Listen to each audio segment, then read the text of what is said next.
Hello বন্ধুরা, আজকে আমার খুব মন খারাপ।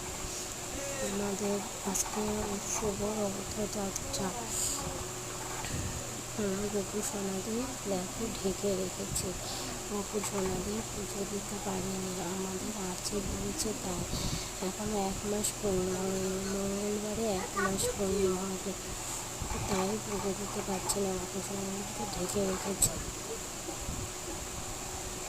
গপু সোনাদিকে ঢেকে রেখেছে, তার জন্য আমার খুব মন খারাপ। এবছর রথযাত্রা পালন করতে পারলাম না। শুভ রথযাত্রা বন্ধুরা।